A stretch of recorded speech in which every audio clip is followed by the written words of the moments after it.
So we are going to start with unit number 3, a very important topic today, which is prospectus, right? Prospectus में क्या है? देखो, prospectus किस word से हमें मिल रहा है? It is obtained from the word known as prospective, right? When I say कि I am a prospective candidate for your company, जब भी मैं किसी कंपनी के लिए अप्लाई करने जाती हूँ तो मैं ये कहती हूँ कि मैं अपना रेज्यूमे देती हूँ, राइट? मैं अप्लाई कैसे करती हूँ किसी कंपनी के अंदर? आई फॉर्मुलेट माई रेज्यूमे, ठीक है?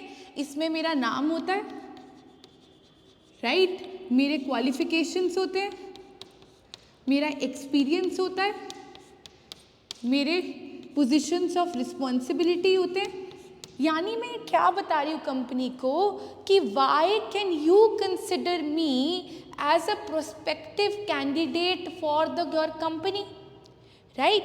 Similarly when I talk about prospectus, prospectus is what, जब भी कोई कंपनी, फॉर एग्जाम्पल इमेजिन कि आप एक कंपनी स्टार्ट कर रहे हो, ठीक है? You are a new founder of this company. For example I say there is this company known as boat.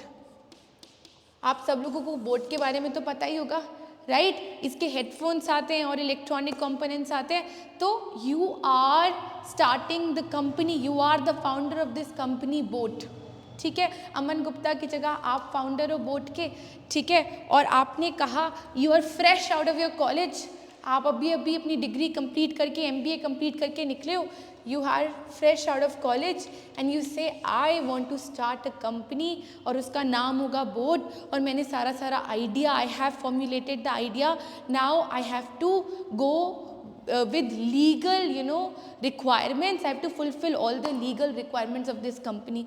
ये बोट के मैंने कंपनी कर ली है, मेरा प्रोडक्ट आइडिया कंप्लीट है, मैं कैसे बनाऊंगा कंप्लीट है, मेरा मार्केटिंग कंप्लीट है. अब मुझे ये भी तो देखना है कि इसके लीगल रेपरकशंस क्या होंगे और मेरे को लीगल रिक्वायरमेंट्स क्या होंगे ताकि आगे जाके मुझे कोई प्रॉब्लम ना हो.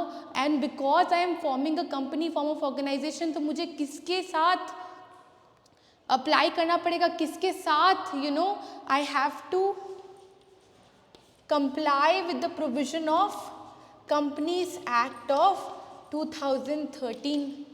तो मैं Aman Gupta, the founder of boAt, मैं कंपनीज एक्ट की बुक खोल के बैठता हूँ और मैं ये देखता हूँ कि क्या कि ओके, अब तो मुझे इस कंपनी का एक प्लांट सेटअप करना है जहाँ पे मेरे ये इलेक्ट्रॉनिक कंपोनेंट्स मैन्युफैक्चर होंगे और इस प्लांट को सेटअप करने में मुझे कम से कम 10 करोड़ रुपया लगेगा. I would need 10 crore rupees to set up this plant और यहाँ पर मेरी सारी मैन्युफैक्चरिंग सेटअप होगी और यहाँ पे मेरा 10 करोड़ रुपया लगेगा. प्लस मेरे को एक प्योर मैनेजरियल एंटरप्राइज भी खोलनी है जहाँ से मेरा सारा मार्केटिंग, मेरा सारा फाइनेंस, मेरा सारा HR हैंडल होगा और उसको करते करते मुझे 10 करोड़ रुपया और लगेगा. तो मुझे टोटल 20 करोड़ की कैपिटल लगेगी. मुझे टोटल कितनी कैपिटल लगेगी? 20 crore of capital I would need, ठीक है, to start my business. Even though I have the product idea, I have all, मैंने सारी कैलकुलेशंस कर ली हैं और I have decided upon my marketing channels. मैं कैसे इस प्रोडक्ट को सक्सेसफुल बनाऊंगा मुझे पता है, लेकिन मेरे को अब लीगल रिक्वायरमेंट के साथ कंप्लाई करना है. Legal requirements, because I am forming a company form of organisation, I would go with companies act of 2013. मैं कंपनीज एक्ट 2013 की बुकलेट खोलूँगा और मैं देखूँगा कि अच्छा मेरे को तो इतनी कैपिटल की रिक्वायरमेंट है. अब मेरे पास तो है नहीं, मैं तो फ्रेश MBA ग्रेजुएट हूँ, ठीक है, और मेरे पास इतना पैसा नहीं है. I don't have that much of money. Now मेरे पास क्या क्या ऑप्शंस है?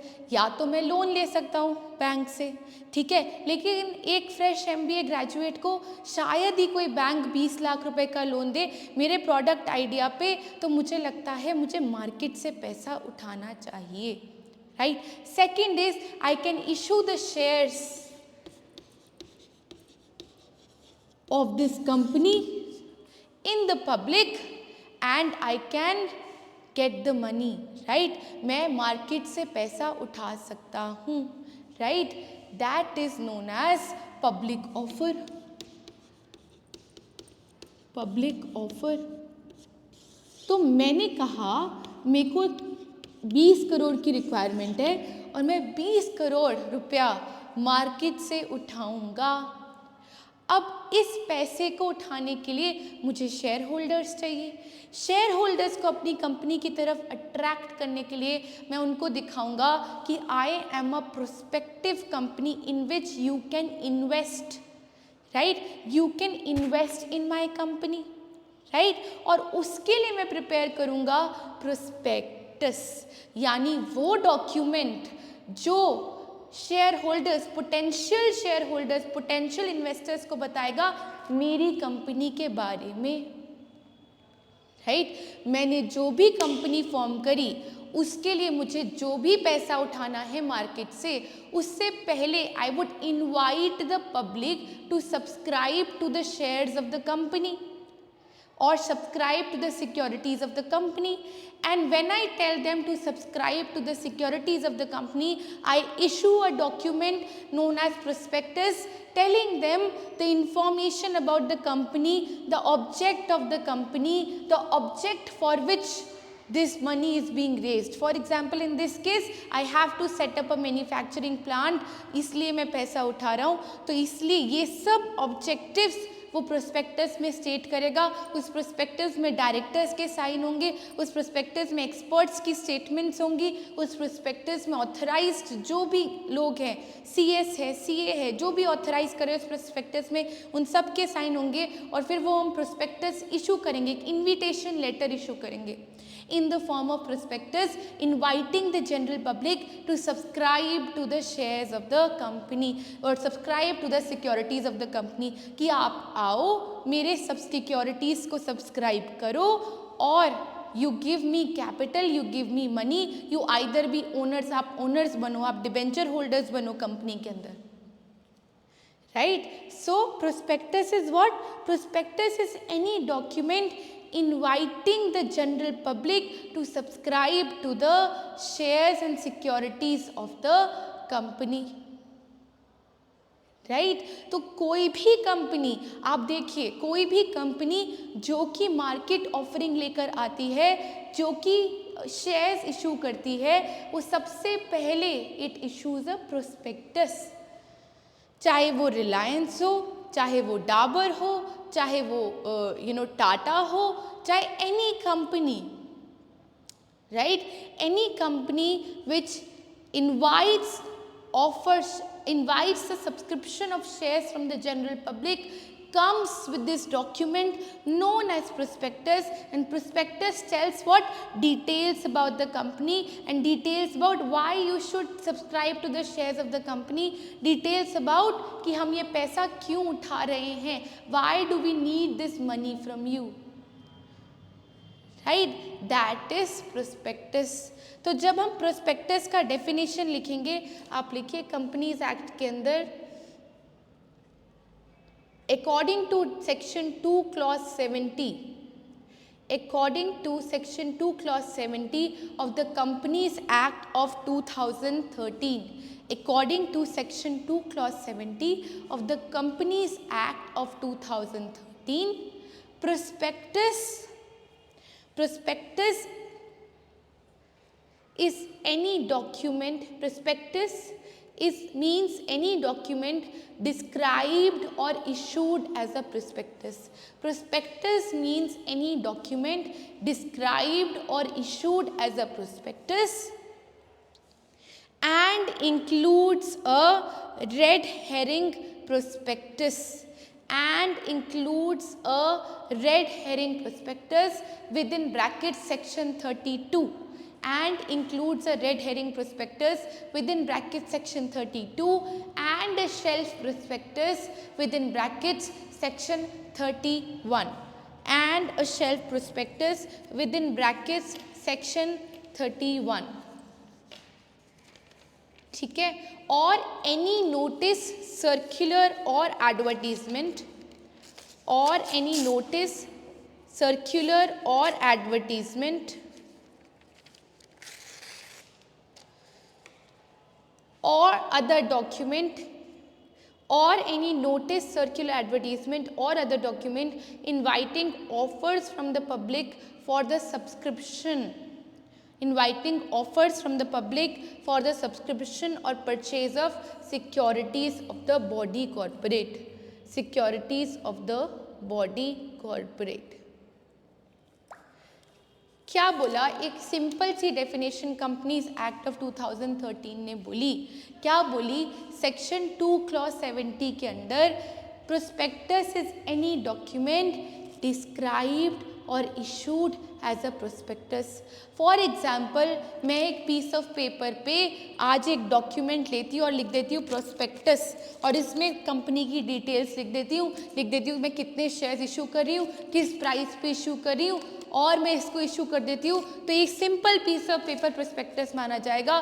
क्योंकि क्या है, एनी डॉक्यूमेंट डिस्क्राइब्ड और issued as a prospectus.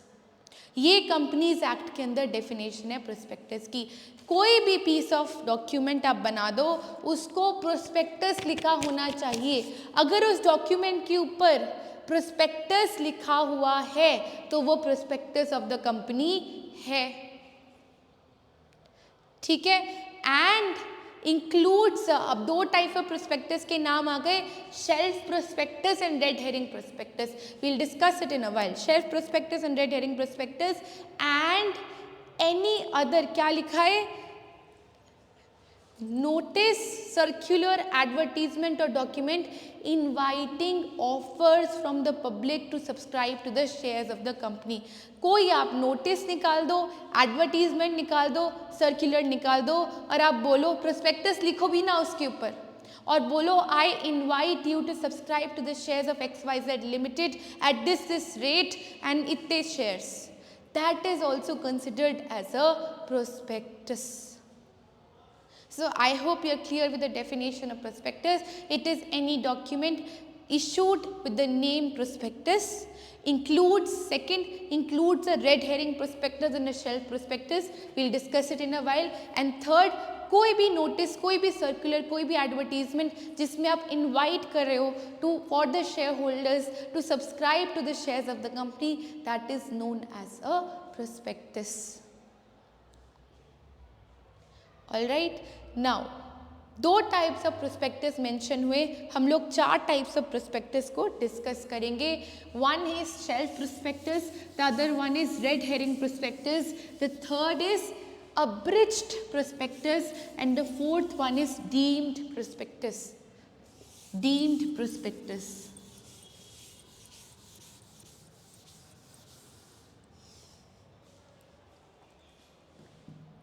When we discuss about something known as a shelf prospectus, आपको नाम से क्या समझ आ रहा है? Something that has a shelf life. ठीक है.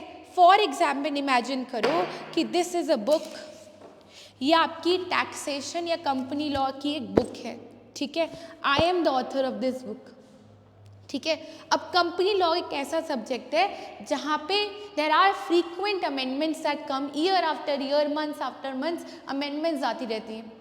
तो मैं क्या करूँ एज एन ऑथर, क्या मैं हर साल नई बुक लिखती रहूँ? Should I write new book every time? हर 6 महीने में अमेंडमेंट आएगी, I write a new book, right, and with the name of the author. फिर मैं पब्लिशिंग के लिए दूँ, वो नई बुक छापे हर 6 महीने में. Is it possible? Is it feasible? No. What will I do is, मैं ये बुक रखूँगी और मैं इसके साथ, right, what I can do is at the end of it, अगर 6 महीने बाद कोई अमेंडमेंट आती है, I can publish another paper along with it, written amendments in the Companies Act, and then I write down the amendment. Similarly, आप एक imagine करो, एक कंपनी है, ठीक है, और मुझे 10 करोड़ रुपया रेज करना है पब्लिक से इन 1 ईयर, और मैं ये 5 टाइम्स शेयर इशू करके करना चाहती हूँ. This I want to do by issuing the shares, issuing the securities 5 times, यानी मैं हर बार 2 करोड़ रुपया I want to raise 2 crore rupees of money or capital every time. तो पहले टाइम जब मैंने 2 करोड़ रुपया इशू किया, 2 करोड़ का सब्सक्रिप्शन मैंने मांगा, I issued my prospectus complying with the provisions of the companies act 2013. मैंने क्या कहा, मैंने प्रोस्पेक्टस इशू कर दिया. मैंने कहा मुझे 2 करोड़ रुपया कैपिटल चाहिए for this purpose. Again second time the same class of securities, 2 महीने बाद, आफ्टर 2 months मुझे फिर से इशू करना है, राइट. उसके बाद आफ्टर 2 months मुझे फिर से इशू करना है. आफ्टर 2 months मुझे फिर से 2 करोड़ रुपया चाहिए. तो क्या मैं हर 2 महीने बाद should I after every 2 months issue a prospectus, right. It's a long procedure. You have to register a prospectus with the registrar of companies. फिर वो रजिस्ट्रार अप्रूव करता है, फिर आप शेयर होल्डर्स को इशू करते हो, फिर आप अपनी सब्सक्रिप्शन लिस्ट ओपन करते हो. तो क्या इतना लंबा प्रोसीजर मैं हर 2 महीने में करूँ for the same class of securities, right? Should I be doing it for the same class of securities again and again and again? It doesn't make sense, right? Yes or no? It doesn't make sense. So what I'll do is, अगर मेरी provided that मेरी same class of securities है, ये नहीं कि मैं एक बार shares issue करी हूँ, एक बार डिबेंचर्स इशू करी हूँ, एक बार कुछ और पब्लिक डिपॉजिट इशू करी हूँ. नो, अगर मेरी सेम क्लास ऑफ सिक्योरिटीज़ है, अगर मैं शेयर्स इशू करी हूँ और same class of shares issue करी हूँ, तो एक ही बार मैं प्रोस्पेक्टस इशू करूँगी और कहूँगी कि इस प्रोस्पेक्टस की शेल्फ लाइफ 1 साल है. 1 साल तक ये प्रोस्पेक्टस वैलिड रहेगा. This prospectus will remain valid for 1 whole year, right. क्योंकि हर 2 महीने में for the same class of securities prospectus issue करना is a long legal procedure. इसलिए we brought in the concept of shelf prospectus, यानी a prospectus having a shelf life. यानी अगर कोई सब्सक्राइबर मुझे इस आफ्टर 4 months सब्सक्राइब करता है या आफ्टर 8 months सब्सक्राइब करता है, तो ये सबसे पहले इशू किए हुए प्रोस्पेक्टस को देख ले about the details of my company, right. It looks at the details of the company, जो सबसे पहले देख ले और उसी को रेफर कर ले, ठीक है.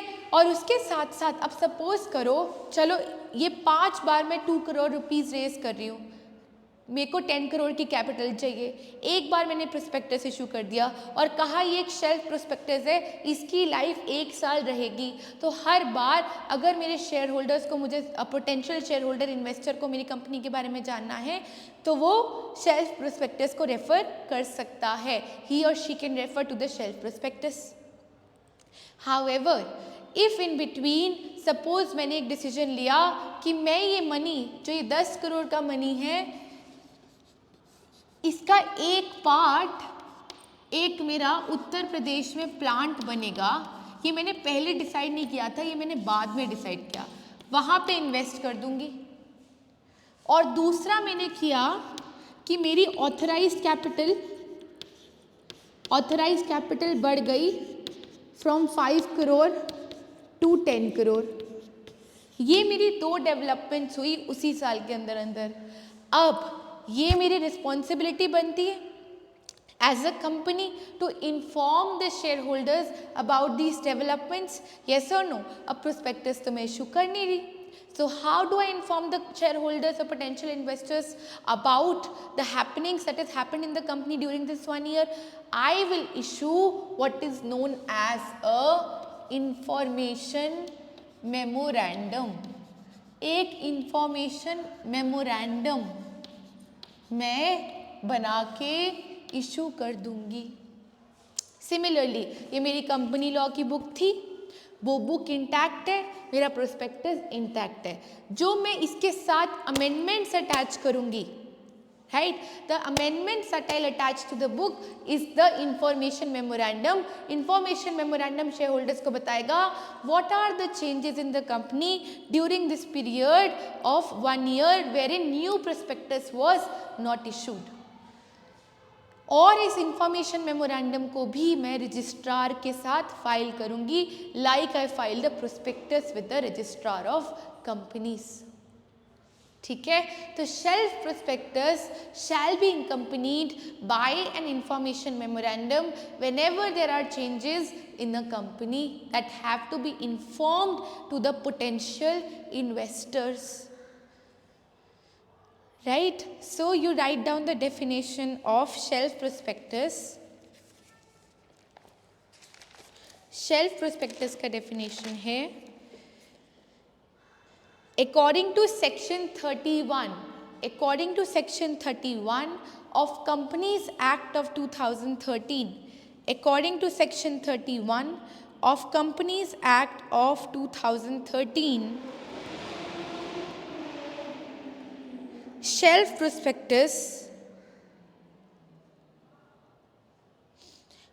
prospectus shall be filed with the registrars of the company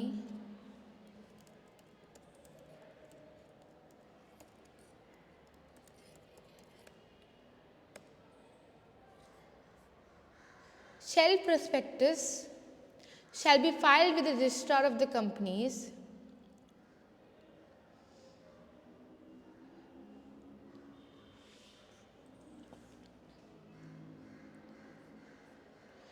when a company issues the same class of shares, frequently,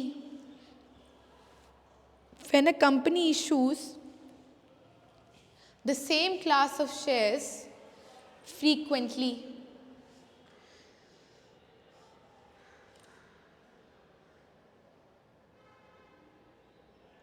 shelf prospectus means a prospectus in respect of which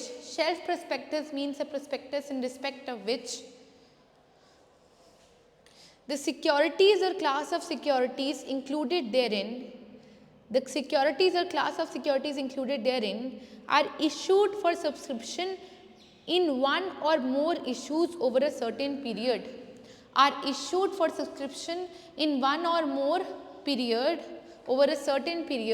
without the issue of a further prospectus. First is filing of a shelf prospectus with the registrar.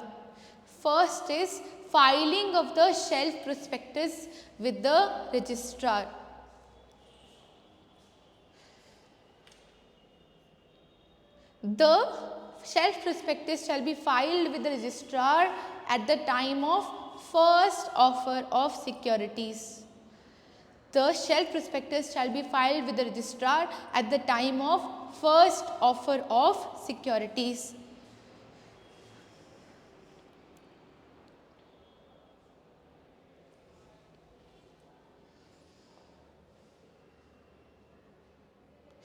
In respect of second or subsequent offer of such securities,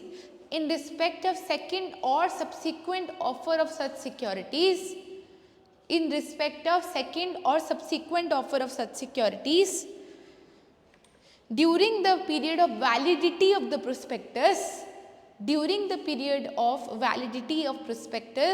no such prospectus is required. And second is filing of information memorandum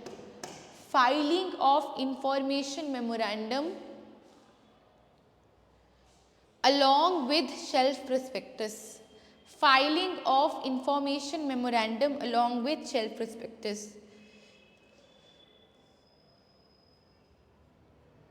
An information memorandum containing all new changes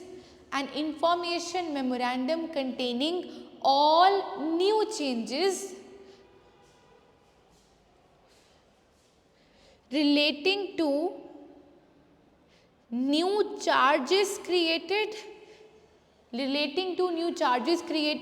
change in financial position of the company, etc., shall be filed along with the shelf prospectus. shall be filed along with the shelf prospectus. And information memorandum in addition to a shelf prospectus, and information memorandum in addition to a shelf prospectus shall be the deemed prospectus. इनको deem करेंगे कि ये actual prospectus है. And information memorandum plus the shelf prospectus shall be deemed to be the prospectus, shall be the deemed prospectus.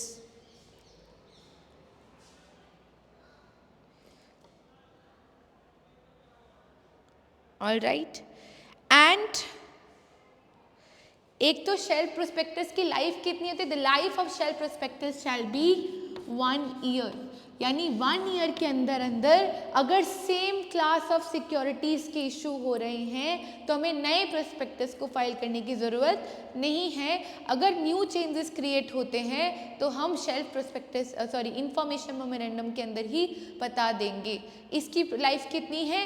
1 year है. और information memorandum जो भी information changes है वो विद इन 1 मंथ रजिस्ट्रार को पता लग जाने चाहिए. Information memorandum shall be filed with the registrar with in 1 month of the changes.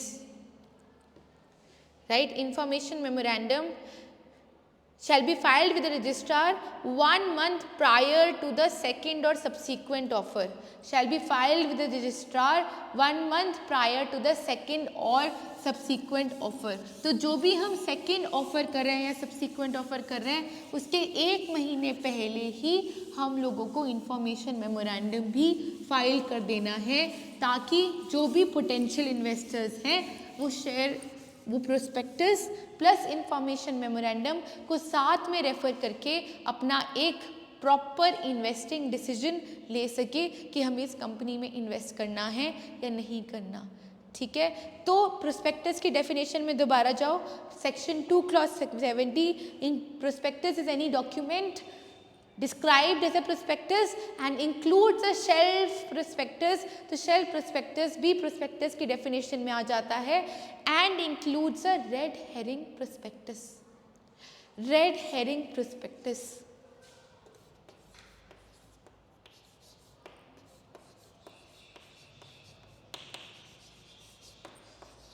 Red herring prospectus.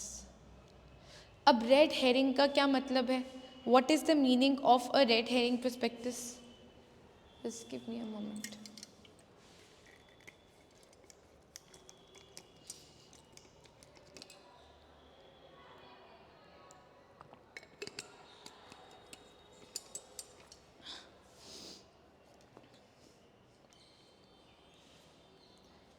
What is the meaning of a red herring prospectus? Red herring का मतलब है, आप देखो अगर कोई भी एक डॉक्यूमेंट है और उसमें कोई भी चीज़ ऐसे रेड में हाईलाइटेड है, मैंने लिखा हुआ है प्रोस्पेक्टस और ये हाईलाइट किया हुआ है रेड में, रेड कलर के अंदर. रेड हेरिंग का मतलब है कि अभी ये प्रोस्पेक्टस फाइनल नहीं है. This is not the final prospectus, यानी इसमें there some part which is missing, some information that is missing. और वो information क्या है? वो information क्या missing है? The missing information is the information about the price and quantum या quantity of securities. किस प्राइस पे हम सिक्योरिटी इशू कर रहे हैं और क्या क्वांटिटी ऑफ सिक्योरिटीज इशू कर रहे हैं. अगर ये इन्फॉर्मेशन किसी भी प्रोस्पेक्टस से मिसिंग है तो उसको हम बोलेंगे रेड हेरिंग प्रोस्पेक्टस. बाकी नॉर्मल प्रोस्पेक्टस में क्या होता है, हम लिखते हैं कि 1 lakh shares of face value 10 each are being issued at the issue price of ₹15 each.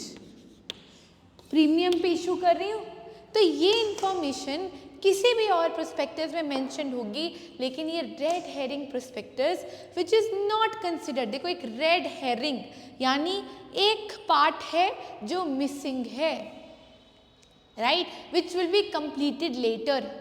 तो रेड हेरिंग प्रोस्पेक्टस में क्या इंफॉर्मेशन नहीं होगी? About the price and quantity of the securities being issued, right.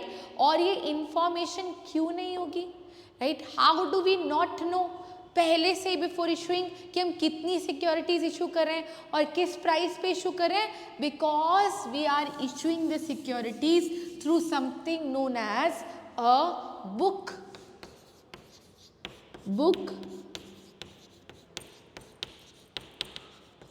Building issue. हम एक securities issue कर रहे हैं through something known as a book building issue. Book building issue क्या होता है? जहाँ पर मैं शुरू में अपना प्राइस मैकेनिज्म डिस्कवर कर रही होती हूँ। फॉर एग्जाम्पल मैंने एक प्राइस बैंड बता दिया, मैंने बोला कि ये जो है मिनिमम 500 में आप बना सकते हो, 500 की खरीद सकते हो और मैक्सिमम 510 की खरीद सकते हो, राइट। मैंने अपना मिनिमम एंड मैक्सिमम प्राइस बता दिया, ठीक है। अब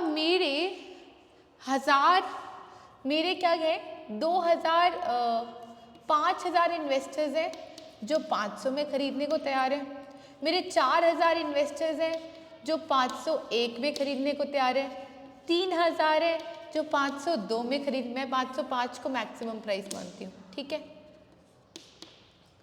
2000 इन्वेस्टर्स हैं जो 503 में खरीदने को तैयार है, 1000 है जो 504 में खरीदने को तैयार है, 500 है जो 505 में खरीदने को तैयार है। Do you understand what I'm saying? I'm saying instead of defining a price, एक प्राइस बताने की बजाय मैंने क्या किया, मैंने एक प्राइस बैंड डिफाइन कर लिया कि मिनिमम प्राइस मैंने रखा 500 और मैक्सिमम मैं 505 ले सकती हूँ इन्वेस्टर से। अभी मैंने डिसाइड नहीं किया, अब मेरे पास सब्सक्रिप्शन आएगी, मेरे पास सब्सक्रिप्शन क्या आई कि 5000 इन्वेस्टर्स 500 में खरीदने को तैयार हैं, 4000 are willing to purchase in 501 rupees, 3000 are willing to purchase in 502 rupees, 2000 are willing to purchase in 503 rupees, 1000 504, 5000 500 505 में परचेज करने को तैयार है। अब इसमें मैं वेटेड एवरेज कुछ लगा के अपना कट ऑफ प्राइस डिसाइड कर देती हूँ। कट ऑफ मेरा है बना सपोज एवरेज लगा के 503 का कट ऑफ बना, तो मैं किस किस को इशू कर दूंगी? जो 2000 वो 503 में खरीदने को तैयार थे, 1000 ये तो 504 में भी खरीदने को तैयार थे, तो 503 में तो खरीद ही लेंगे, और 505 में खरीदने को तैयार थे 500, तो 3500 shares have been issued for 503 rupees. This is my price discovery mechanism and book building issue. इसलिए हम रेड हेरिंग प्रोस्पेक्टस इशू करते हैं वेरिन मेरी प्राइस और क्वांटिटी पहले से डिफाइन नहीं होती, मैं बाकी सब डिफाइन कर देती हूँ एक प्रोस्पेक्टस के अंदर, और प्राइस ऑफ क्वांटिटी मैं बाद में डिफाइन करती हूँ जब मेरे पास ये सब बुक बिल्ड हो जाती है, प्राइस डिस्कवरी हो जाती है। तो फिर मैं रेड हेरिंग प्रोस्पेक्टस तो रजिस्ट्रार के साथ फाइल करना ही होता है, बाद में एक final prospectus mentioning the price and quantity of your security should also be filed with the registrar of the companies, right? The price and quantity should be defined later and that prospectus shall also be filed with the registrar of companies, ठीक है। तो red herring prospectus में लिखेंगे according to section 32 of the Companies Act, the expression red herring prospectus means a prospectus, the expression red herring prospectus means a prospectus, the expression red herring prospectus means a prospectus which does not include complete particulars of the quantum or price of the securities included therein, which does not include complete information about the quantum and price of the securities included therein. इसमें quantity और price की complete information included नहीं होती. लिखो, red herring prospectus is issued prior to the issue of original prospectus. Red herring prospectus is issued prior to the issue of original prospectus. Second is, it should be filed with the registrar. It should be filed with the registrar 3 days prior to the opening of the subscription list and the offer. It should be filed with the registrar 3 days prior to the opening of the subscription list and the offer. 3 days prior to the opening of the subscription list ये file हो जाना चाहिए registrar के साथ.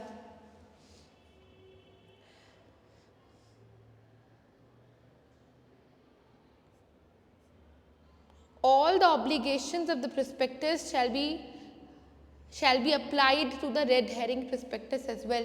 जो भी prospectus पे provisions apply होंगे वो red herring prospectus पे भी equally apply होंगे. जो भी prospectus पे provisions apply होंगे वो red herring prospectus पे equally apply होंगे. Right? Now this is red herring prospectus.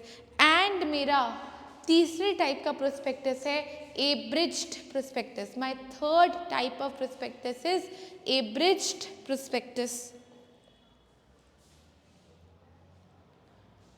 Right? Abridged prospectus क्या है? अब we as investors we do not have so much time कि हम पूरे prospectus से go through करें. We do not have so much time कि हम पूरे 100 पेज का prospectus पढ़ें. तो हम लोग एक कंपनी से क्या डिमांड करते हैं कि आप एक समरी दे दो and we'll go through the summary and then we'll take an investing decision. तो एब्रिज का मतलब क्या है? लिटरल मीनिंग है शॉर्ट फॉर्म. अब्रिज्ड फॉर्म बता दो इसका. तो एब्रिज्ड प्रोस्पेक्टस क्या होगा? A summarised form. A summarised form of a prospectus is the abridged prospectus. The summarized form of a prospectus is the abridged prospectus. ठीक है? And the fourth type of prospectus is known as deemed prospectus. The fourth type of prospectus is known as deemed prospectus.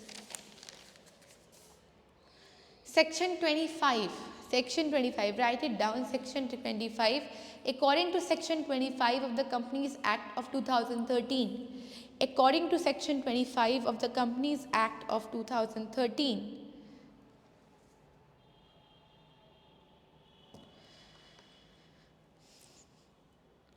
Where a company allots or agrees to allot, where a company allots or agrees to allot any security of the company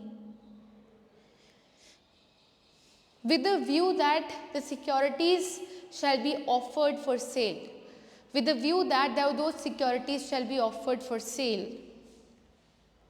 Any document by which such offer for sale shall be made, any document by which such offer for sale shall be made, for all purposes shall be deemed to be the prospectus of the company. For all purposes shall be deemed to be the prospectus of the company. For example, I say deem का क्या मतलब है? Deem का मतलब है मान लिया जाता है. Right? What do I mean by deem? Deem means मैंने मान लिया. ठीक है, अगर तुम कुछ और भी करना चाहते हो तो मैंने इसको प्रोस्पेक्टस मान लिया. That is what is deemed prospectus. Deemed prospectus का मतलब है कि सपोज आपने क्या किया, आप एक कंपनी ए हो, ठीक है, आपने एक इशुइंग हाउस को, इशुइंग हाउस होते हैं जो सिक्योरिटीज इशू करते हैं। एक इशूइंग हाउस को अपने शेयर सेल किए, 1 लाख शेयर सेल किए 15 रुपए के बेसिस पे, ठीक है। मैंने कहा 15 लाख एक इशूइंग हाउस से आपको मिल गए, ठीक है। और इस इशूइंग हाउस ने शेयर होल्डर्स को जो शेयर दिए, शेयर होल्डर्स को जो शेयर दिए वो कितने दिए? अगेन 1 लाख शेयर्स, इसने अपना प्रॉफिट कमाया 20 के हिसाब से, तो 20 लाख के शेयर्स इस इशूइंग हाउस ने दे दिए। तो मैंने कहा, एक कंपनी कहती है कि ये प्रोस्पेक्टस थोड़ी है, मैं इशू थोड़ी करूंगी प्रोस्पेक्टस, क्योंकि मैं तो सेल कर रही हूँ अपने शेयर्स। लेकिन एक कंपनी के शेयर्स जा तो शेयर होल्डर्स को रहे, indirectly it is an invitation to the general public to subscribe to the shares of the company which is company A, although it is going through an issue house. तो भी any such document, वो document क्या होगा, यहाँ पे एक sale deed होगी जो कि किस लिए होगी? टू सेल दो share to the issue house. तो any such document, this sale deed shall be deemed to be a prospectus. इस सेल डीड को ही हम प्रोस्पेक्टस मान लेंगे, ठीक है। This shall be a deemed, मान लिया जाएगा, क्योंकि मेरा मोटिव क्या था? शेयर होल्डर्स को अपने शेयर्स को सब्सक्राइब करने के लिए इनवाइट करना। Either I do it directly or I go through a distribution house or an issue house, it will be deemed to be the prospectus. Any such document, in this case a sale deed, shall be deemed to be a prospectus issued by a company, ठीक है। वो मान लिया जाएगा कि ये एक prospectus है to be issued by the company inviting the general public to subscribe to the shares of the company, and all the provisions relating to the prospectus within the Companies Act 2013 shall apply to this document. तो जो भी prospectus हमें contents में इधर करना है, हमें liabilities के लिए इधर करना है, सारे के सारे documents के लिए जो भी हमारा जो हमारे जो हमें कंप्लाई करने हैं वो ये डॉक्यूमेंट कंप्लाई करना चाहिए, क्योंकि इसको हमने प्रोस्पेक्टस मान लिया, it is deemed to be the prospectus of the company, ठीक है। तो डीम्ड प्रोस्पेक्टस का डेफिनेशन है, effect of a deemed prospectus. लिखिए, effect of a deemed prospectus, law relating to the content and liabilities of the prospectus shall apply to the deemed prospectus. Laws relating to the content and the liabilities of the prospectus and other provisions of the Companies Act relating to prospectus shall apply to the deemed prospectus. सारे provisions जो Companies Act के prospectus को apply करते हैं वो deemed prospectus को भी apply करेंगे। क्यों? क्योंकि उसको भी हमने prospectus मान लिया, वो कोई और डॉक्यूमेंट नहीं है, वो एक prospectus ही है, ठीक है। Secondly is it shall be evidence that offer for sale of securities was made. It shall be evidence that an offer for sale of securities was made if first offer for sale was made within 6 months after the allotment or agreement to allot. If the offer for sale was made within 6 months of the allotment or agreement to allot, and secondly, the full consideration on the date on which the offer was made, the whole consideration had not been received. On the date on which the offer was made, the whole consideration had not been received. जिस दिन offer किया गया था उस दिन मुझे full consideration नहीं मिली थी। तो ये दो कंडीशंस हैं, हम मान लेंगे कि हम जनरल पब्लिक को ऑफर करे थे। क्या कि अगर मैंने अलॉट किया इशूइंग हाउस को और इशूइंग हाउस ने 6 महीने के अंदर अंदर शेयर होल्डर्स को शेयर अलॉट कर दिए तो ये माना जाएगा कि मैं जनरल पब्लिक को ही अलॉट करी थी, और ये जो डॉक्यूमेंट है जिसके थ्रू मैंने इशूइंग इसको इशू किया उसको डीम्ड प्रोस्पेक्टस मान लिया जाएगा. It will be considered as a deemed prospectus. And secondly no full consideration had not been received. यहाँ से मेरे को फुल कंसिडरेशन रिसीव नहीं हुई थी. अगर ये दो कंसिडरेशंस कंडीशंस फुलफिल हो रही हैं तो हम मान लेंगे कि ये डीम्ड प्रोस्पेक्टस है. If all the two conditions are being fulfilled will consider it as a deemed prospectus. ठीक है. और इसमें हम प्रोस्पेक्टस जो भी इशू करेंगे डीम्ड प्रोस्पेक्टस के अंदर अंदर हमारा नेट कंसिडरेशन भी आना चाहिए.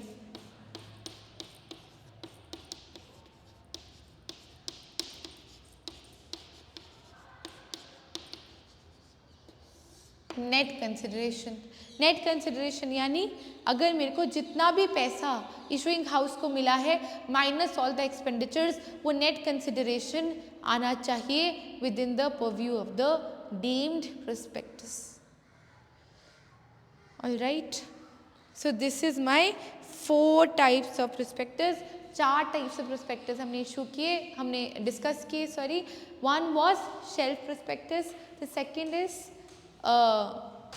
red herring prospectus, the third is deemed prospectus, and the fourth one is and abridged prospectus. Right? Shelf prospectus which is filed with an information memorandum shall be deemed to be a prospectus.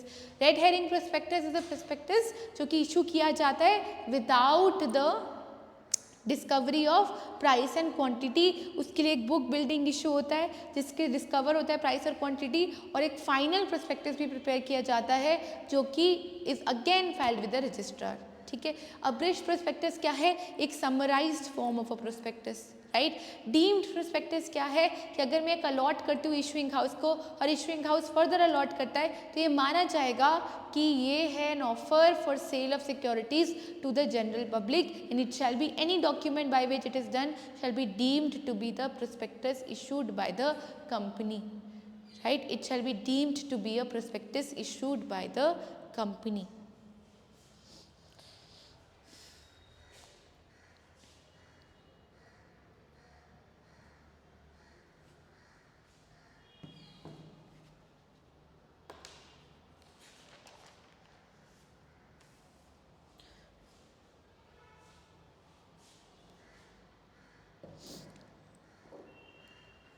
Now prospectus हम लोग ने discuss कर लिया. इसके कुछ sections हैं. It's not that आपके सारे सिलेबस पूरे सिलेबस में प्रोस्पेक्टस के सारे प्रोविजंस आ रहे हैं. These are the main provisions. ठीक है. क्या क्या मेन प्रोविजंस हम लोग डिस्कस करेंगे? एक तो हम लोग ने प्रोस्पेक्टस की डेफिनेशन डिस्कस करी किसके अंदर, सेक्शन 2 क्लॉज 70 के अंदर जो भी प्रोस्पेक्टस की डेफिनेशन है हमने डिस्कस करी कि prospectus is any document described or issued as a prospectus, includes a shelf prospectus. Shelf prospectus हमने डिस्कस कर लिया. Includes a red herring prospectus. We have discussed a red herring prospectus or any other document, notice, circular issued for the general public to subscribe to the shares of the company. That is the definition of 2 clause 70 which should be clear to you, right? Second is the types of prospectus. Types of prospectus में हमने 4 types discuss कर लिए. अब हम 2 और sections 2 और provisions cover करेंगे. एक तो सेक्शन 26 कवर करेंगे which talks about the content of the prospectus, कि आपके प्रोस्पेक्टस के अंदर क्या क्या मेंशन होना चाहिए, क्या क्या कंटेंट होना चाहिए. ठीक है. और एक हम डिस्कस करेंगे द लायबिलिटी फॉर मिसस्टेटमेंट.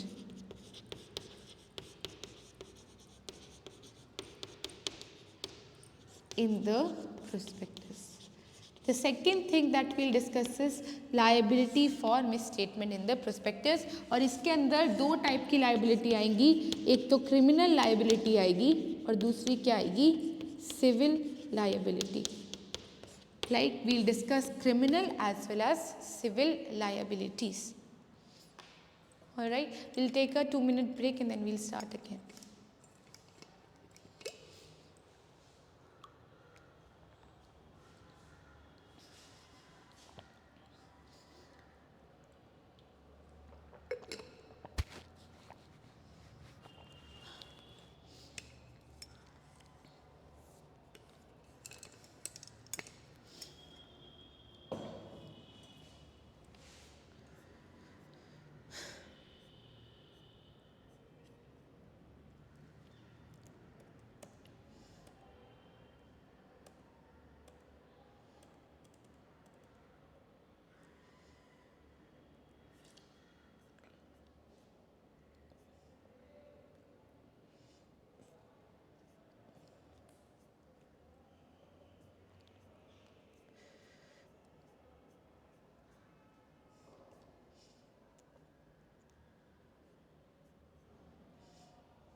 देखिए section 26, right, section 26, I give you a dictation and then we'll discuss.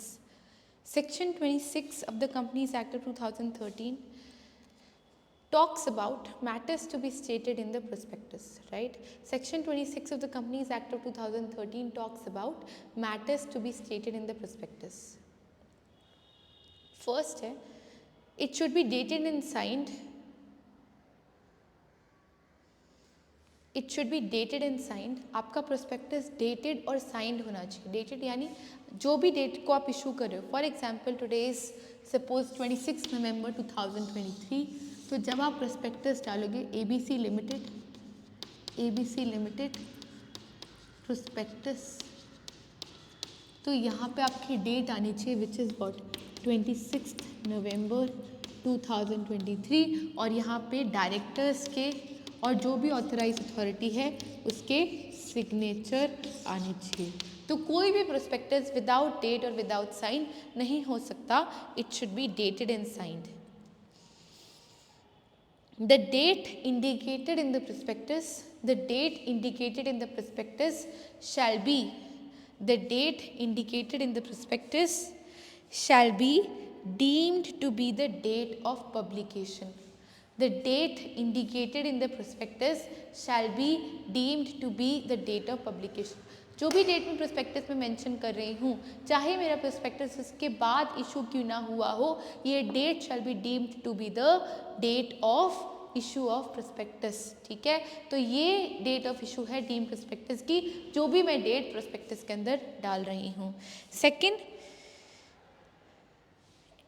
it shall contain any such information, it shall contain any such information as required by the Securities and Exchange Board of India. It shall contain any such information as required by the Securities and Exchange Board of India.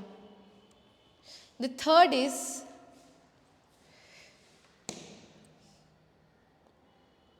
it can include a statement given by an expert. Section 26 clause 5. It can include section 26 clause 5 क्या कहता है कि एक expert का statement भी एक prospectus के अंदर इंक्लूड हो सकता है. It can include a statement given by an expert. अब एक्सपर्ट कौन हो सकता है? फॉर एग्जाम्पल कोई CA ने, राइट, कोई ऑडिटर ने, कोई CS ने, ठीक है, आपके लिए, जो कि the expert should not, provided क्या है कि expert is not related to your company. आपकी कंपनी के बारे में कुछ लिखा है, कुछ गिवन एन एक्सपर्ट स्टेटमेंट कि okay this is a financially sound company. After going through its books of accounts I have realised and I give my opinion that the company has a bright future in terms of the objects it wants to cater to. ठीक है, अब ये जो भी expert का statement है वो भी आप अपने प्रोस्पेक्टस में डाल सकते हो, प्रोवाइडेड दैट वो एक्सपर्ट आपकी कंपनी से रिलेटेड नहीं होना चाहिए. ऐसा नहीं है कि आपका खुद का मैनेजिंग डायरेक्टर ही डाल रहा है, वो तो डालेगा ही.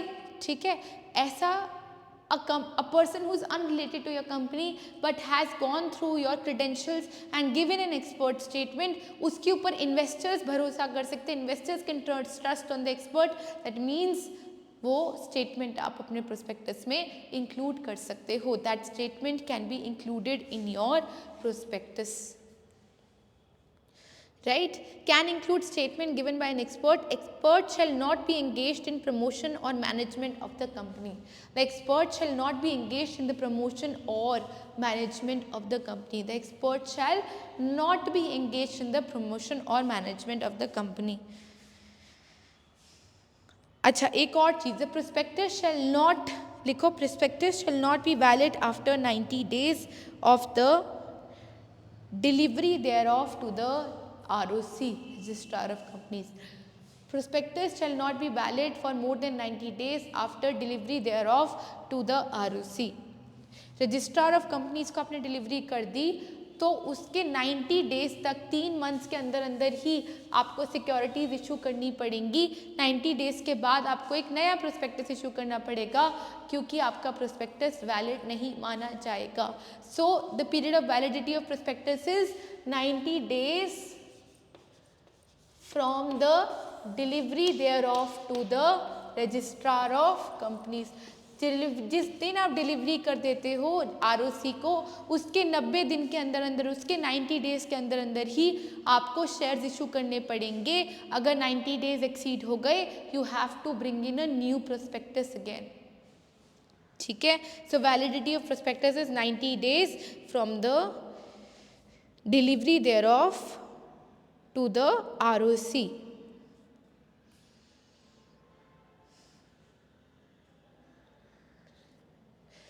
The prospectus shall be signed by director, every person named thereof as the director of the company or the proposed director of the company.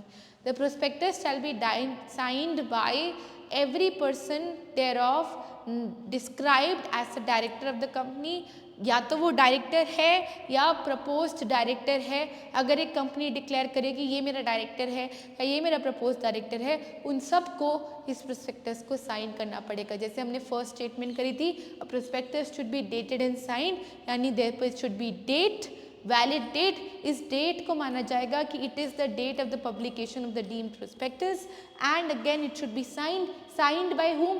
Signed by all the directors who are currently the directors of the company or proposed directors also. इन सबको इस prospectus के ऊपर sign करना है. It should be signed by those directors. ठीक है. And what? And the prospectus can include a expert statement. Expert only if he is not related to the management of the company, for the internal not included in the internal management of the company. तो ये expert की statement इस prospectus में आ सकती है, जिसके ऊपर investors rely कर सकते हैं. ठीक है.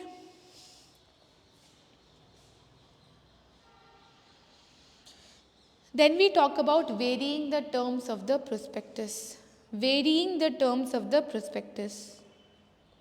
कि हम prospectus के terms कैसे vary कर सकते हैं. Varying the terms of the prospectus.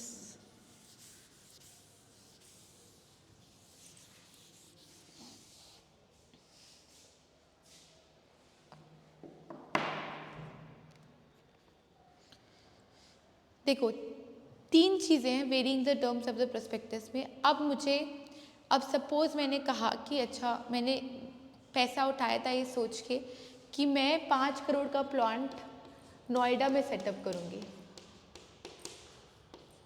अब मैं कहती हूँ कि ये 5 करोड़ में से ये प्लांट मैं नोएडा में ना कर ना गुड़गांव में बनाऊँगी, क्योंकि मुझे वहाँ पे ज़्यादा, ये मेरा एक बोर्ड मीटिंग में डिसीजन हुआ, मुझे वहाँ पे ज़्यादा प्रोबेबिलिटी ऑफ सक्सेस दिखाई दे रही है, तो मैं कह रही हूँ कि मैं नोएडा की जगह गुड़गांव में बनाऊँगी, मुझे ज़्यादा लग रहा है प्रोबेबिलिटी ऑफ सक्सेस. लेकिन ये सिर्फ डायरेक्टर्स या बोर्ड मीटिंग के कहने से नहीं चल सकता.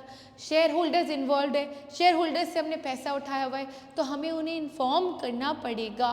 Right? We have to inform the shareholders about any varying or any variation in the prospectus. जो भी variation prospectus में हो रही है, उसके बारे में हमें shareholders को inform करना पड़ेगा. ठीक है.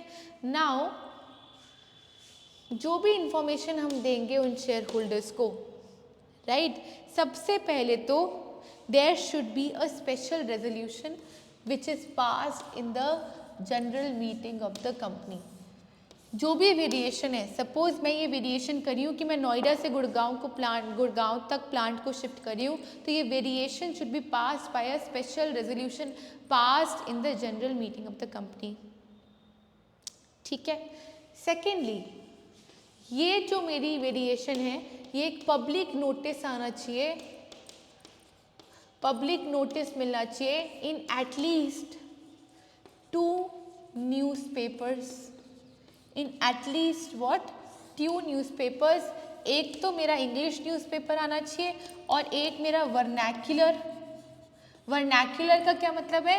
जो कि मेरी लोकल लैंग्वेज है of the area in which मेरा ROC, of the state in which मेरा ROC सिचुएटेड है. राइट. सबसे पहले क्या आना चाहिए? सबसे पहले तो स्पेशल रेजोल्यूशन पास करो, क्योंकि एक बहुत बड़ी चीज़ है, आपने जिसके लिए पैसा उठाया था उस प्रोस्पेक्टस के टर्म्स को आप वेरी कर रहे हो. You are varying the terms of the prospectus, you have to pass a special resolution in the general meeting of the company. The second is you have to give a public notice, right? public notice कहाँ पे? at least 2 newspapers में. 2 newspapers कौन से? एक तो English newspaper ले लो और एक वर्नाक्युलर ले लो. उन 2 न्यूज़पेपर्स में आपका नोटिस आ जाना चाहिए, राइट? और तीसरा चीज़, अगर आपने स्पेशल रेजोल्यूशन पास कर भी लिया, by no way that money जो आपने रेज किया, सपोज यहाँ पे आपने 5 करोड़ रुपए रेज किए थे, can be used in buying or trading in shares of any company. By no way you can use this money in buying or trading the shares of any company, even if आपने अपना special resolution pass करवा लिया share holders से कि हम इसका financial transactions करेंगे, we'll buy trade in shares of the companies, you are not allowed to do that. ठीक है, ये 3 कंडीशंस पूरी होती हैं तो आपने शेयर होल्डर्स के प्रोस्पेक्टस के टर्म्स को वेरी कर सकते हो. If these 3 conditions are fulfilled you can vary the terms of your prospectus. And also very very important point, what is it? That you should give an exit option to dissenting shareholders. You should give an exit option to dissenting share holders. यानी अगर मैं एक share holder हूँ, मैंने इस behalf पे पैसा दिया था कि प्लांट नोएडा में आएगा क्योंकि मुझे इसकी प्रोबेबिलिटी ऑफ सक्सेस ज़्यादा लग रही थी. आप एज अ कंपनी, चाहे आपने स्पेशल रेजोल्यूशन भी पास कर लिया और आपने एज अ कंपनी बोल दिया कि okay we vary the terms of your prospectus, I don't agree with you, you should give me an exit option, give my money back, I will invest it somewhere else. Right? So I am a dissenting shareholder. I am not agreed to your proposal. Even if the special resolution is passed, give my money back. I want to exit from this offer, and that means dissenting shareholder should always be given a exit offer from the company. All right, so this is how you vary the terms of the prospectus. This is how you vary the terms of the prospectus.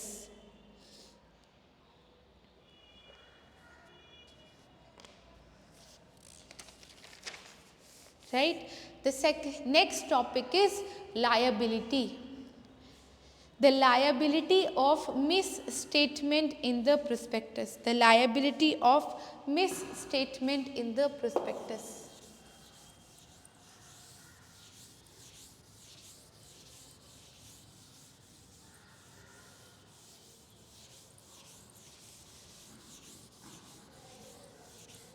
Liability of misstatement in the prospectus. अब liability of misstatement को मैं 2 तरीके की liability में classify करती हूँ. एक तो है मेरा सेक्शन 34, एक है मेरा सेक्शन 35. देखो, प्रोस्पेक्टस में कुछ लिखने में या कमिट करने में या मेरा ओमिट करने में, कुछ लाइन मैंने, कुछ मटेरियल फैक्ट्स मैंने छुपा दिए या कुछ मटेरियल फैक्ट्स मैंने नहीं लिखे, कमीशन और ओमिशन, तो मतलब इसका क्या हुआ कि प्रोस्पेक्टस के अंदर there has been a misstatement because I have not either stated some material facts or I have some omitted certain material facts from my prospectus. ठीक है, तो इसके अंदर liability बनेगी बिकॉज द पोटेंशियल इन्वेस्टर्स, अगर मैं एक इन्वेस्टर हूँ, मैंने आपके प्रोस्पेक्टस के बेसिस पर आपके शेयर सब्सक्राइब किए थे और अगर मैंने आपके प्रोस्पेक्टस के बेसिस पे शेयर सब्सक्राइब किए थे और आपने कुछ मटेरियल इन्फॉर्मेशन मुझसे छुपाई जिसके ऊपर मेरा इन्वेस्टिंग डिसीजन बेस्ड था, राइट, तो you know I have the option to hold you liable. You will be held liable because my investing decision was based on the significant material information that you hid, either omitted or you committed a mistake or you did a fraud with me, right? तो this is the liability of misstatement in the prospectus. इसके अंदर 2 तरीके की liability आ जाती है. One is the criminal liability and the other is the civil liability. One is the criminal liability and the other is the civil liability. लिखिए criminal liability under section 34. Criminal liability under section 34. लिखो if a prospectus includes a statement untrue or misleading.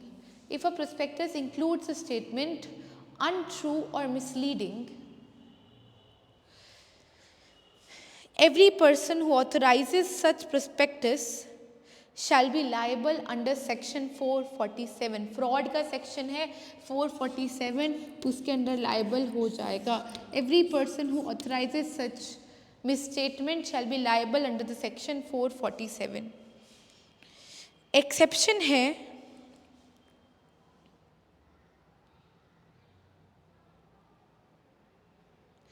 if such person proves that such statement / omission was immaterial. If such person proves that such statement or omission was immaterial. And second is that he had reasonable ground to believe the commission or omission of the statement. He had reasonable ground to believe the commission or omission of the statement. ठीक है. और section 35 है. Section 35 के अंदर लिखो if a person has subscribed the shares of the company based on the prospectus. 3 conditions आती है. The first condition is this person has subscribed to the shares of the company based on the prospectus. The second condition is the statement is omitted or misleading. The statement is omitted or misleading. And the third is he has sustained losses or damages thereof. He has sustained losses or damages thereof. He has sustained losses or damages thereof. The persons liable shall be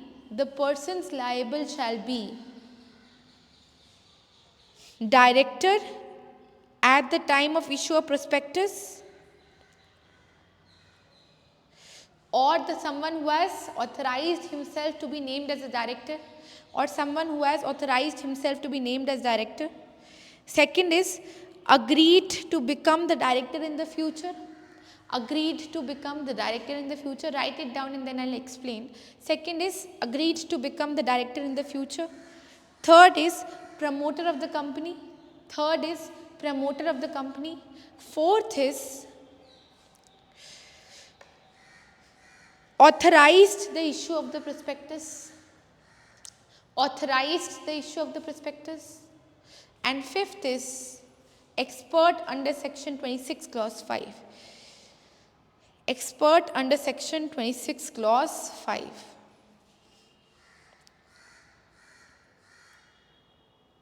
The civil liability shall not be applicable in the following 3 cases. The civil liability shall not be applicable under following 3 cases. The first is if a person withdrew the consent and the prospectus was issued without his or her consent. If the person withdrew the consent and the prospectus was issued without his or her consent.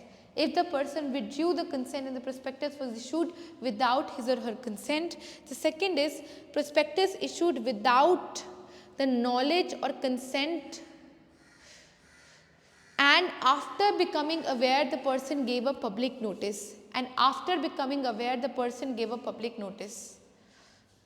the third is believed in the consent of the expert and did not withdraw the consent. Believed in the consent of the expert and did not withdraw the consent. Believed in the consent of the expert and did not withdraw the consent. In 3 cases के अंदर civil liability applicable नहीं होगी.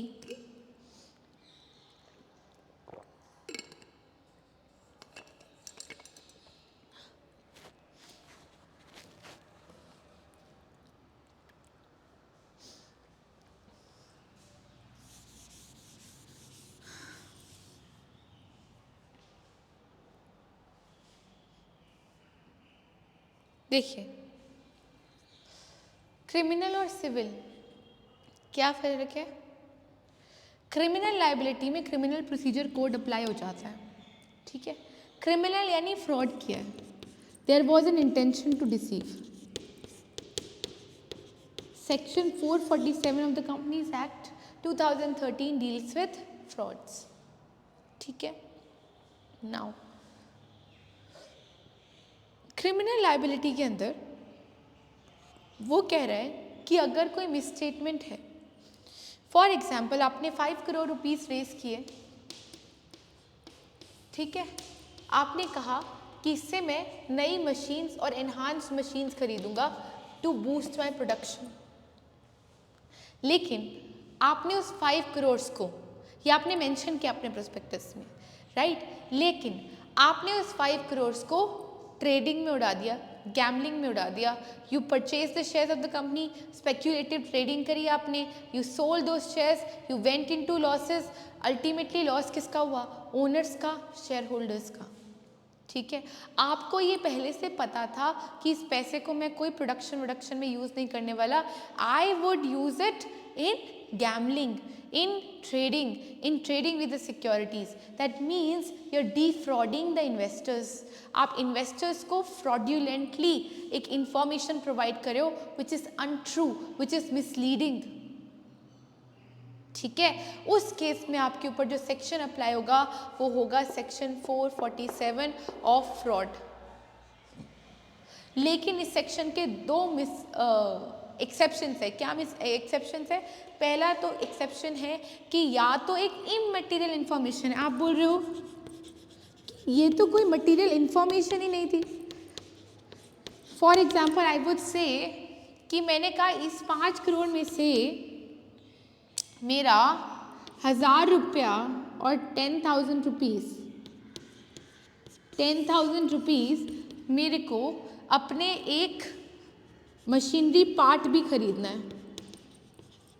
अब इस information को जान के share holder क्या करेगा कि आपको एक मशीनरी पार्ट खरीदना है 10,000 रुपये का, right. It is in material to the investing decision of the shareholder. Investing decision के लिए मटीरियल क्या है कि आप प्रोडक्शन बूस्ट करना चाहते हो, उसके लिए आप मशीन्स खरीदना चाह रहे हो, right? This is the material information for the shareholder.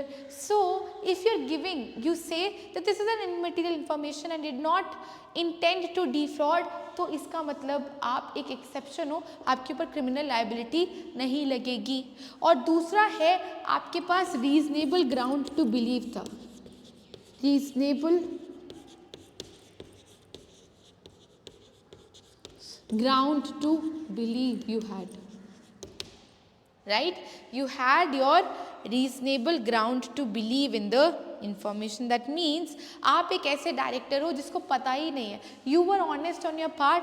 आपको डायरेक्टर मीटिंग में बोला गया कि ये 5 करोड़ जी हम लोग मशीन्स खरीदने में ही लगाएंगे, अपनी प्रोडक्शन बूस्ट करने में ही लगाएंगे, and you believe them, right? So you had your reasonable ground to believe. If these two conditions are satisfied, then criminal liability will not apply to you. Otherwise, under section 447 of fraud, आपकी criminal liability applicable हो जाएगी। You will be held criminally liable and आपके ऊपर criminal procedure code भी लगेगा, section 447 लगेगा fraud का, ठीक है। Now we move on to civil liability. Civil liability में 3 कंडीशंस फुलफिल होनी चाहिए। लुक एट नोट्स एंड आप देखो सिविल लाइबिलिटी की 3 कंडीशन क्या है। 1, सबसे पहली कंडीशन है the person should be subscribe to the shares of the company. ऐसा नहीं है कि आपने शेयर्स इशू किए, मैंने सब्सक्राइब नहीं किया, बाद में मुझे पता चला कि आपके प्रोस्पेक्टस में गड़बड़ थी, मैंने आपके ऊपर केस कर दिया। No, I should be the subscriber to the shares of the company. The second condition is that the statement was misleading। जो statement आपने issue करी वो actually misleading थी। और third condition is that I have suffered a loss, right? मतलब आपने जो statement issue करी ये trading की वजह से आप loss में गए, आपके profits डूबे, इसकी वजह से shareholders का भी loss हुआ, तो वो loss और damage होना चाहिए। अगर ये 3 conditions fulfill हो रही हैं तो civil liability लग जाएगी, section 35 लग जाएगा, right. If these 3 conditions are being fulfilled then civil liability लग जाएगी, सेक्शन 35 लग जाएगा. क्या 3 conditions? I should be a subscriber of the company, the statement should be misleading, and the third is that I should have suffered a loss or damage due to the misleading statement or the omission in your prospectus. अगर ये 3 conditions fulfil हो रही है तो section 35 shall be applied and civil liability will be imposed. अब किसके ऊपर civil liability impose होगी? सबसे पहले एवरी डायरेक्टर और प्रपोज डायरेक्टर. साइन किया था ना डायरेक्टर्स ने.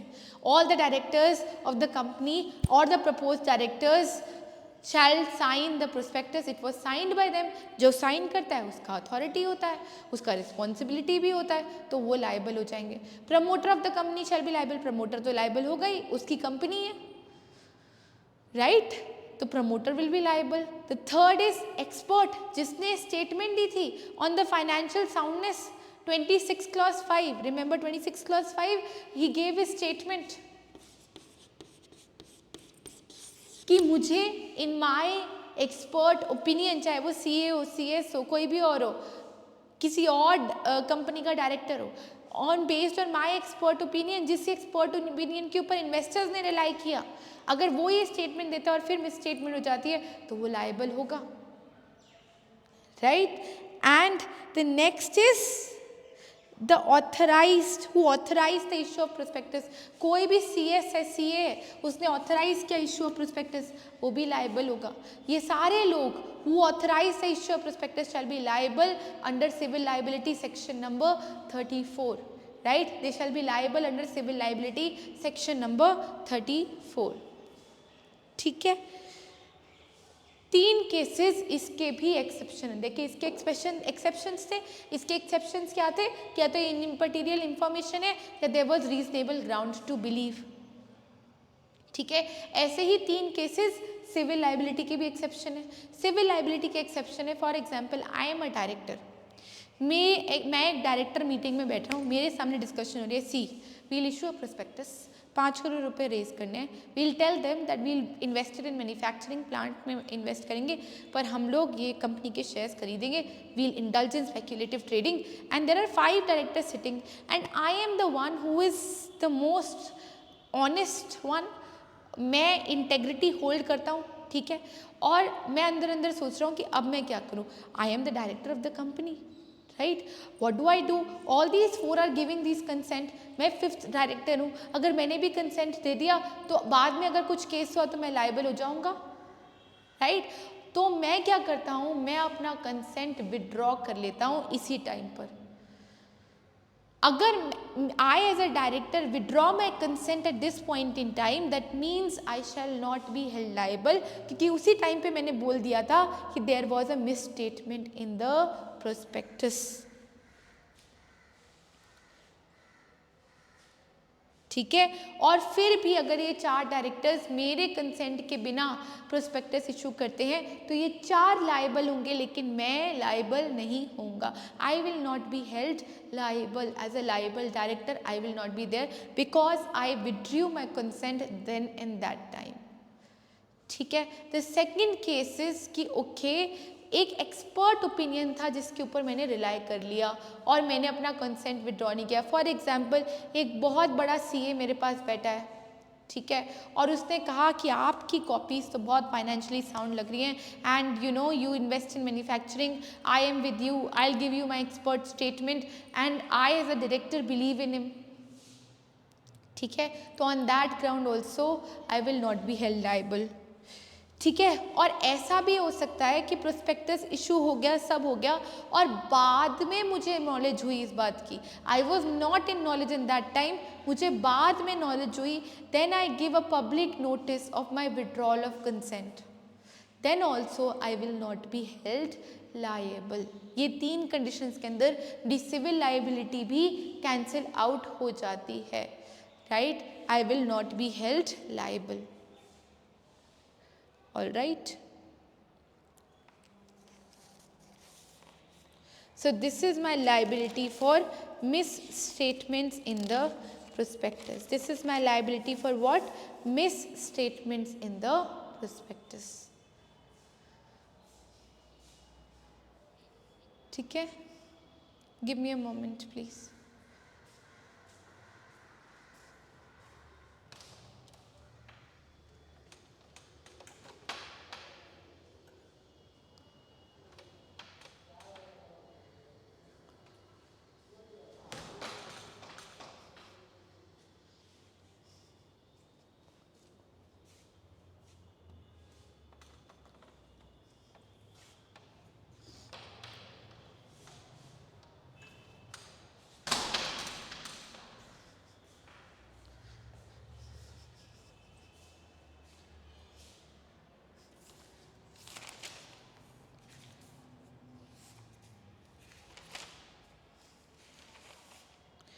Now we'll talk about section 447 जो हमने कहा था क्रिमिनल लाइबिलिटी के अंदर. सर